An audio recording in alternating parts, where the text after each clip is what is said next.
everyone. All the अरे आवाज इतनी स्लो. Good morning.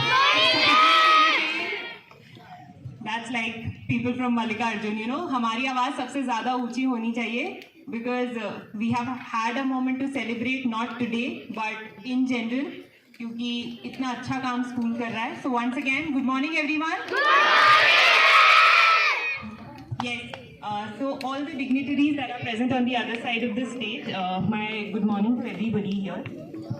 मेरे लिए तो आज एक बहुत ही सरियल मोमेंट है. It is like home coming, क्योंकि इतने टाइम बाद शायद 10 साल तो बिकॉज ऑफ पढ़ाई और ये सब मैं शायद वापस नहीं आ पाई, इतना टाइम भी नहीं मिला. बट जब से स्कूल के गेट से एंटर करे सब कुछ याद आ रहा है कि कभी वो क्लासरूम 10th भी अभी मुझे देख के लगा कि ये एक टाइम था जब मैं इस क्लासरूम में बैठ के पढ़ती थी. This was the basketball ground जहाँ पे हम लोग खेला करते थे. नीचे के ग्राउंड में खेलते थे. मैम हिंदी पढ़ाती थी हमें. अभी इतना कुछ उनने मेरे बारे में बोला, राजेश्वरी मैम जिनने इंग्लिश पढ़ाया हमको. And there have been a lot of other teachers also. आज शायद काफ़ी स्टाफ भी चेंज हो चुका है. बच्चे तो डेफिनेटली डिफरेंट हैं. Rudraksh, Rachna ma'am, Gargi who is not here, she has been a very good friend. तो काफ़ी कुछ चेंजेस आए हैं बट सब कुछ अच्छा चेंज रहा है. आज शायद अभी जितनी देर में सब कुछ हुआ, सबने इतना कुछ अप्रिशिएट किया, बहुत कुछ मोटिवेशनल बोला मेरे बारे में, तारीफ के जो वर्ड्स बोले. बट आई नो सक्सेस काफ़ी अच्छा लगता है but it has not been that easy to achieve. बहुत सारे स्ट्रगल्स रहे हैं उसके पीछे, बहुत सारा हार्डवर्क रहा है, काफ़ी सारा डिमोटिवेशन, डिजेक्शन भी है. ऐसा नहीं था कि अचानक से एक दिन आया और सब कुछ बदल गया.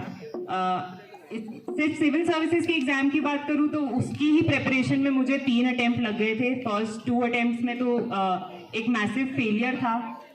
सेकेंड अटेम्प्ट के बाद तो काफ़ी ज़्यादा डीमोटिवेटेड थी. मतलब कभी सोचा ही नहीं था कि एग्ज़ाम क्लियर भी हो सकता है, क्योंकि एफर्ट तो काफ़ी किया था पर प्रीलिम्स ही नहीं क्लियर हुआ. वो तो खैर बहुत बात की बात है बिकॉज आप लोग तो काफ़ी छोटे हैं उस बात को अभी समझने के लिए. स्कूल में है तो उस तरीके के शायद चैलेंजेस भी नहीं होते हैं. आगे जैसे जैसे लाइफ बढ़ेगी तो चैलेंजेस भी डिफरेंट तरीके के आएंगे. जब मैं स्कूल में थी, कभी आप लोगों की तरह ही आज से शायद 10-15 साल पहले जब मैं ऐसे ही बैठी रहती थी, कोई आता था या कोई कुछ बोलता था, तब मन में हमेशा ख्याल आता था, कुछ सपने मेरे मन में भी थे, कुछ शायद फ्रेंड्स को, फैमिली को एक्सप्रेस कर देती थी, कुछ अपने ही मन में रखती थी, बोलती नहीं थी कि क्या मैं करना चाहती हूँ, कैसा मैं अपना फ्यूचर इमेजिन करती हूँ. बट आई थिंक हमेशा से ये सपना डेफिनेटली था कि कुछ बड़ा करना है. क्या करना है, कैसे करना है, ये नहीं पता था शायद तब. और ये पता था कि जो भी कुछ बड़ा करना है वो कुछ ऐसा होना चाहिए जिससे मैं सोसाइटी को कुछ वापस दे सकूं. क्योंकि आज फिर भी शायद पिथौरागढ़ थोड़ा डेवलप हो गया है. आज से 10-15 साल पहले और एक अलग तरीके के चैलेंजेस थे. मुझे याद है जब हमें स्कूल में न्यूज़ प्रेजेंट करने को बोला जाता था तो वो इंग्लिश न्यूज़पेपर अरेंज करना अपने आप में एक चैलेंज होता था. और तब मम्मी लगी रहती थी कहीं कहीं से न्यूज़पेपर ढूंढ के लाना है, वो न्यूज़ करनी है क्योंकि अगले दिन प्रेजेंटेशन है, सुबह असेंबली में बोलना है. आज शायद इंटरनेट है, उस तरीके के चैलेंजेस नहीं है. तो जब वैसी प्रॉब्लम्स देखी थी तब हमेशा से था कि कुछ करना है. तो इसी बात को सोचते हुए, और इनफैक्ट जब मैं ऐसे बैठती थी तब कभी कभी ये भी लगता था कि पिथौरागढ़ जैसी छोटी जगह पर जहाँ पर हम रह रहे हैं, क्या ऐसा कुछ पॉसिबल हो पाएगा कि इस जगह से मैं उठ के कुछ बड़ा कर पाऊंगी. आज जब यूपीएससी में रैंक आया है, आई थिंक मुझे अपनी रैंक या फिर उस एकेडमिक अचीवमेंट से ज़्यादा इस बात की खुशी है कि जहाँ पे भी मैं जा रही हूँ, चाहे वो कोई भी प्लेटफॉर्म हो, उसमें सबसे पहले इंट्रोडक्शन में ये बात कही जाती है कि आई एम फ्रॉम पिथौरागढ़. तो पिथौरागढ़ का नाम लेना मेरे लिए आई थिंक वो सबसे बड़ा अचीवमेंट है कि एटलीस्ट मेरे इस एफर्ट से, मेरे इस छोटे से अचीवमेंट से पिथौरागढ़ को एक रिकग्निशन मिला है. क्योंकि जब मैं फर्स्ट टाइम यहाँ से बाहर गई तो एक स्ट्रेंज सा फीलिंग होता है. लोग पूछते हैं भाई कौन सी जगह से हो, पिथौरागढ़ कहाँ है. तब एक्सप्लेन करना कि एक रेफरेंस देना, अरे वो नैनीताल हल्द्वानी के आसपास है. बट आज मुझे लगता है कि एटलीस्ट कम से कम लोगों ने पिथौरागढ़ वर्ड सुनना तो शुरू करा है. वो शायद आगे इस सुंदर पहाड़ को एक्सप्लोर करेंगे, देखेंगे, हम लोगों के लिए भी अपॉर्चुनिटीज़ बढ़ेंगी. तो मुझे लगता है मेरा सबसे बड़ा अचीवमेंट ये है. दूसरा जो मुझे लगता है, अगेन जो मेरे सक्सेस की बातें कही जा रही है, मेरा तो शायद सिर्फ एक एकेडमिक था कि पढ़ाई मैंने कर ली क्योंकि वो मैं शायद अच्छे से कर पा रही थी.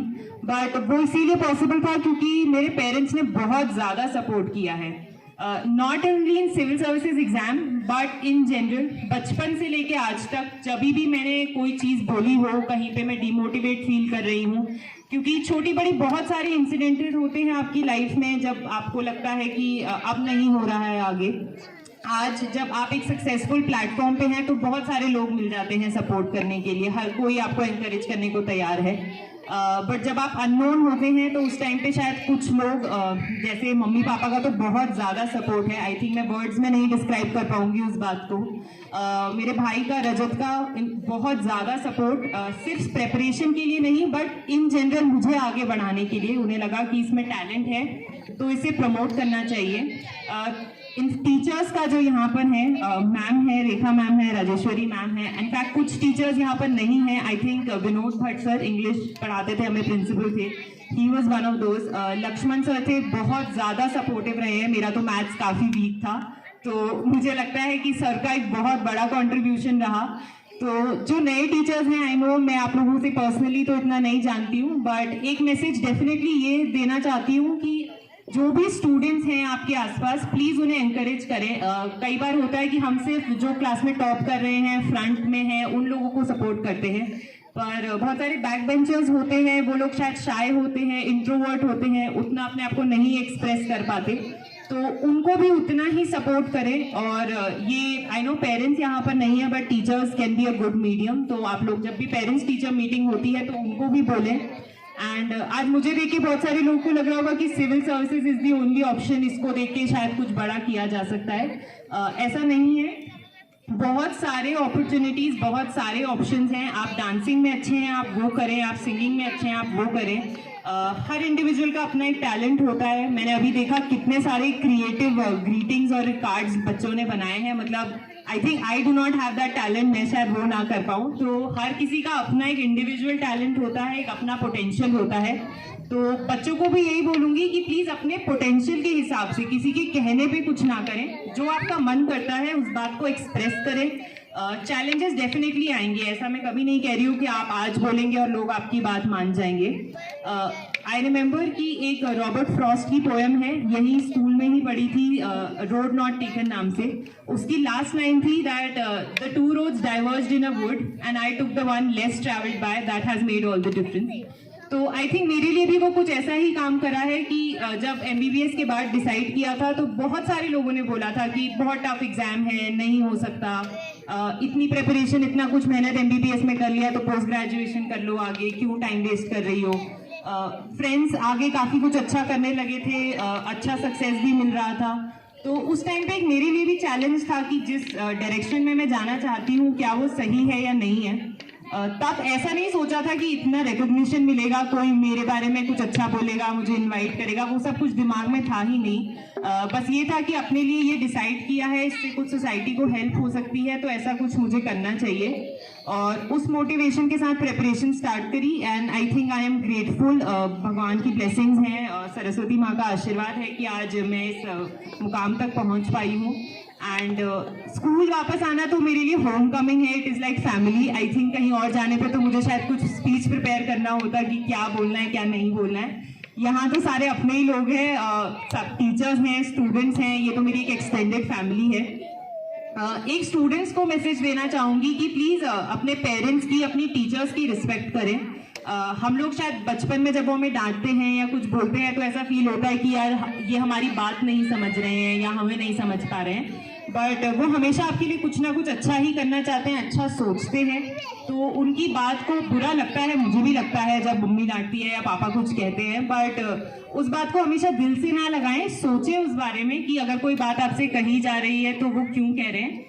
तो I think that is more important. मुझे नहीं पता यहाँ पे कौन सी क्लास के स्टूडेंट्स बैठे हैं, बट एक मैसेज उन लोगों को देना चाहूँगी जो स्पेशली आफ्टर 11th या 12th के बाद 1-2 साल में पिथौरागढ़ से बाहर जाएंगे। प्लीज़ अपनी रूट्स को ना भूलें, अपने वैल्यूज़ को ना भूलें, बिकॉज हमारा जो कल्चर है, हमारी जो आइडेंटिटी है वो इसी जगह से है। कई बार होता है कि स्टूडेंट्स यहाँ से बाहर जाते हैं, मैं खुद गई थी, एक अलग तरीके का एक एक्सपोजर, एक ग्लैमर जिसे मैं अगर बोलूँ तो वो देखने को मिलता है और हम उसमें कहीं ये भूल जाते हैं कि हमारी लाइफ का भी एक एम्बिशन होना चाहिए। इसका बिल्कुल भी ये मतलब नहीं है कि आप मस्ती ना करें, आप लाइफ को एंजॉय ना करें, बट हमेशा ग्राउंडेड रहें और अपनी रूट्स, अपनी वैल्यूज से खुद को अटैच करके रखें और एक अल्टीमेट ऑब्जेक्टिव को हमेशा अपने दिमाग में रखें कि आप क्या करना चाहते हैं। आई थिंक वो आपको लाइफ में बहुत आगे लेके जाएगा। जरूरी नहीं कि आपका कुछ ऐसा कुछ हो जिसमें सब लोग आपको रिकग्नाइज कर रहे हैं, बट इतना मैं गारंटी से बोल सकती हूँ कि आप एक सेटिस्फाइड लाइफ जरूर जिएंगे अगर आप इस प्रिंसिपल को फॉलो करेंगे तो। एक और मैसेज जो मैं काफी इम्प्रेस भी हुई थी, आई थिंक मैंने मैम से पूछा भी, the band master that girl Himani, तो आई थिंक उसके नाम लेते हुए मैं सिर्फ उसको नहीं एड्रेस कर रही हूँ बट सारी लड़कियों को एक मैसेज देना चाहती हूँ इन जनरल कि जिस जगह से हम आते हैं, जिस कंट्री में, यहाँ पे अभी भी लड़कियों को उतना आगे नहीं बढ़ाया जाता है। कंपैरेटिवली हमेशा एक रहता है कि लड़कों को हम ज्यादा प्रमोट करते हैं, लड़कियों को उतनी अपॉर्चुनिटीज ही नहीं देते। इस बार तो सिविल सर्विसेज एग्जाम में टॉप 3 पोजीशंस पे लड़कियां हैं और not only civil services, I think किसी भी आप फील्ड में जाएंगे, फाइटर पायलट्स हैं अग्नि चतुर्वेदी जैसे, आप देखें तो फाइनेंस मिनिस्टर तक की पोजीशन पे आज हमारे पास वुमेन है, जो कि एक पॉइंट ऑफ टाइम पे शायद इमेजिन करना भी मुश्किल था। तो लड़कियों को एक डेफिनेटली मैसेज मेरी तरफ से है कि प्लीज आपको आसपास के लोग जो भी बोले आप डिमोटिवेट ना हो और हमेशा आगे बढ़ते रहे। मुझे लगता है लड़कियों को लड़कों से ज्यादा स्ट्रांग होने की जरूरत है, क्योंकि एज ए सोसाइटी हम लड़कियों को उतना रिकॉग्नाइज नहीं करते हैं। तो आप किसी भी फील्ड में हो, कहीं भी हो, कभी घबराएं नहीं, जहां से भी हेल्प हो सकती है उतना लें। आपके लिए शायद रास्ता थोड़ा मुश्किल होगा बट इम्पॉसिबल डेफिनेटली नहीं है। तो प्लीज हमेशा ध्यान रखें इस बात को और आगे बढ़ते रहें। ज्यादा टाइम वेस्ट नहीं करूंगी बिकॉज मुझे पता है कि एज स्मॉल स्टूडेंट्स हमें इतना इंटरेस्ट होता नहीं है कि कोई कुछ बहुत ज्यादा कुछ बोले। आज शायद आप लोग को समझ भी नहीं आ रहा है इस बात की इम्पोर्टेंस की, क्या अचीवमेंट हुआ है, क्या एग्जाम क्लियर हुआ है। तो ज्यादा कुछ नहीं बोलूंगी, बस यही है अल्टीमेटली कि thank you so much for having me here. और मुझे बहुत अच्छा लगा कि इतने टाइम बाद मैं स्कूल में वापस आई, अपनी उन पुरानी मेमोरीज को मैंने रिफ्रेश किया। My best wishes to everyone here. मेरा बस आई थिंक ये पर्पस सर्व हो जाएगा अगर नेक्स्ट 5 to 10 ईयर्स में मेरी जगह यहाँ पर कोई और है और उसने मुझसे भी ज़्यादा कुछ बड़ा अचीव कर लिया है इन लाइफ, तो आई थिंक वो मेरे लिए सबसे बड़ा अचीवमेंट होगा। Thank you once again for having me here. Thanks. Thank you, Diksha. Now stay back here.